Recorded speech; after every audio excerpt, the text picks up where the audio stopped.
নমস্কার, আমি ডাক্তার অনিরুদ্ধ দে, consultant homeopath. আজকে আমার ইউটিউব চ্যানেলে আর্নিকা ইন্টেরিজিয়ান, এখনও যারা আপনারা আমার চ্যানেল সাবস্ক্রাইব করেননি তাদেরকে চ্যানেলটি সাবস্ক্রাইব করার অনুরোধ করছি। ভিডিওগুলি শেষ পর্যন্ত দেখার জন্য আবেদন করছি।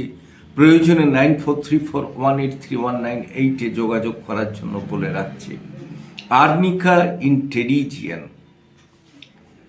অনেক সময় সবার চোখেতে দেখা যায় যে চোখের কণ থেকে ভেতরে কর্নিয়ার ওপরে একটা চামড়া গজাচ্ছে। চামড়াটা ফ্লেশি হয় এবং কোনো কোনো সময় শিরা উপাশিরাগুলো যেন দেখা যায়। চামড়াটা বাড়তে থাকে, কিন্তু তার বাড়ার গতি কিন্তু খুব ধীর এবং সেটা আস্তে আস্তে যেন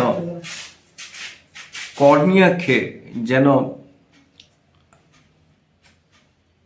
চাপা দিতে চায়।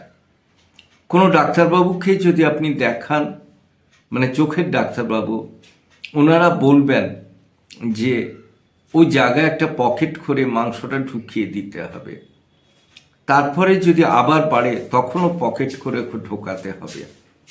এটা কিন্তু প্রসেস, কিন্তু সেটা না করেও অনেক সময় আর্নিকা দিয়েও কাজ পাওয়া যায়।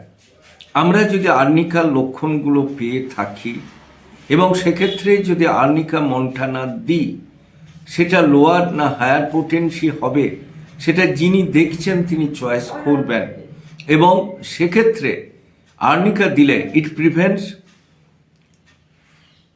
Suppuration and septic condition and prompts absorption. লাস্টের পয়েন্টটা হচ্ছে প্রম্পটস অ্যাবজর্বশন। এই যে চামড়াটা বাড়ছে তার ইনফ্লামেশন কমিয়ে অ্যাবজর্বশন করে তাকে ছোট করার ক্ষেত্রে কিন্তু আর্নিকা জুড়ি মেলা ভার। কিন্তু রুগী যদি স্টিক করে, রুগী যদি আপনার উপর নির্ভর করে এবং সে অপারেশনের আগে যদি চিন্তা করে থাকে এবং যদি কোনো হোমিওপ্যাথের সাথে যোগাযোগ করেন, তিনি যদি আর্নিকাটা হায়ার বা লোয়ার পোটেন্সি কীভাবে দেবেন সেটা যদি দেন, তার ওপরই কিন্তু অনেকটাই নির্ভর করবে এবং রুগী টেরিজিয়ানের হাত থেকে মুক্তি পাবে।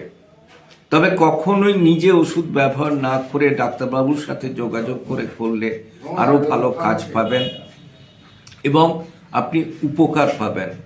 কখনোই নিজে ওষুধ ব্যবহার করে নিজের সমস্যা ডেকে আনবেন না। আমার চ্যানেল যদি আপনাদের ভালো লাগে অবশ্যই লাইক করুন, শেয়ার করুন, কমেন্ট করুন, সাবস্ক্রাইব করুন। প্রয়োজনে 9434183198 যোগাযোগ করুন। ভালো থাকুন, সুস্থ থাকুন।